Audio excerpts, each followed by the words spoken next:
మన పీఠానికి ఆదరణ లేదు, కొరత చాలా ఉన్నది. చూడండి, మొన్న మంగళవారం శుక్రవారం బియ్యం లేవు, బియ్యం అయిపోయినాయి. నిజంగా బియ్యం లేవు. అన్నం పెడదామంటే బియ్యం లేవు.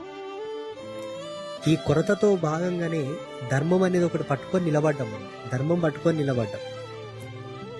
ఇక ఇక్కడికి వచ్చిన వాళ్ళంతా ఏమంటున్నారు, కమర్షియల్ అయిపోయింది, కమర్షియల్ అయిపోయింది, కమర్షియల్ అయిపోయింది, కమర్షియల్ అయిపోయింది. కమర్షియల్కి ఇంకా మంటియా?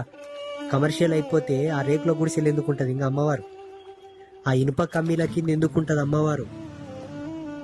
కమర్షియల్ అయిపోతే బియ్యం లేకుండా మేమెందుకు ఏడుస్తాం? అందుకే ఈ శ్యామల నవరాత్రులను కూడా నిర్వహిస్తున్నాము. కాబట్టి మంచి మనసుండి దానగుణము కలిగిన వాళ్ళు ఎవరైనా కూడా ఈ 9 రోజులు శ్యామల నవరాత్రులను మేము నిర్వహిస్తామని కూడా స్వీకరించి వాళ్ళే కర్తలుగా దాతలుగా ఉండి నిర్వహించవచ్చు.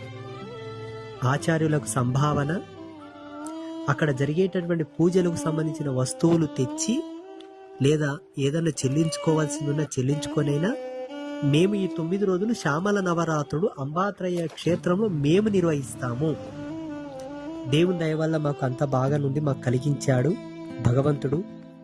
ఈ పుణ్యశక్తి కూడా నా వంశానికి దక్కితే మంచిదేమో, అందుకే మేము నిర్వహిస్తాము, మేము మోసుకుంటామని ఎవరైనా ముందుకు రావచ్చు. ఇది ఒక చిన్న విన్నపం.